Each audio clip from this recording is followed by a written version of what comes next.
What's up, everybody? It's AJ with etrailer.com. Today we're going to be checking out the RockyMounts MonoRail on our 2014 Chevrolet Malibu.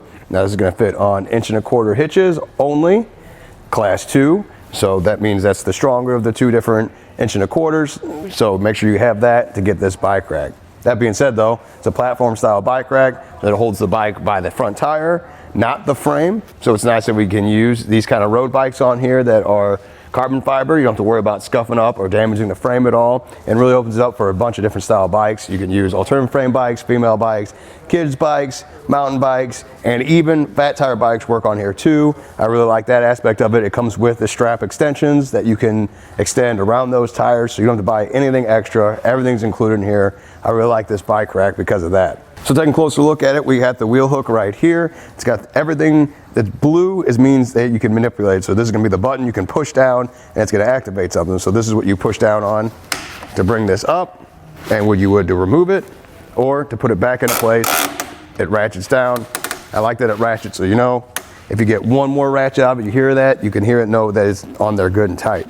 Right here, we got the back wheel cradle with the strap that goes around. That keeps this down and in that groove. If you look at one of the empty cradles over here, either one of these two, you can kind of see how much room there is in there. It's set up for the middle section here to be for a road bike tire, and then a mountain bike tire is slightly bigger than that, so it'll fit in there, and then the fat tire bike will fit right in on there to sit and attach with the longer add-on strap.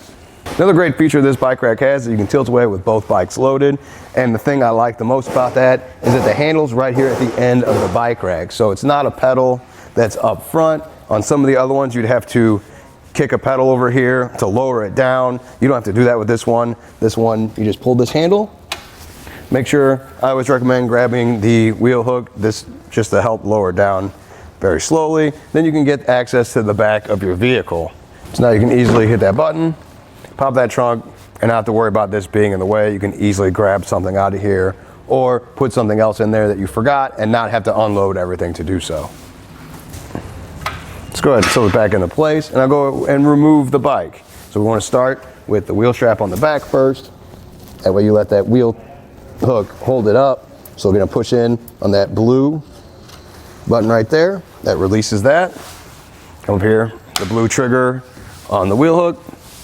Tilt that down and out of the way, and remove the bike. Now with that unloaded, I can show you some other features of it folding down. The wheel stop there. Then we'll bring the wheel hook back, and I like to tuck it underneath the cradle. It just keeps everything in place. I'll go ahead and replace the strap too. That way it's nice and neat. Now let's do some real quick measurements. I'm gonna go from the bumper to the furthest out point. It's gonna be right about there.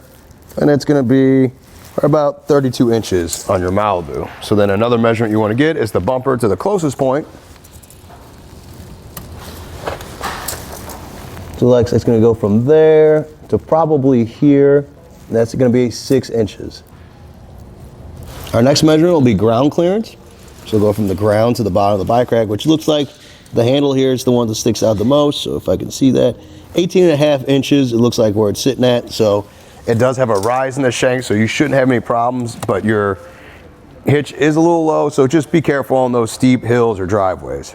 You can also use that handle that tilted away to fold it up towards the vehicle to take up some of that space.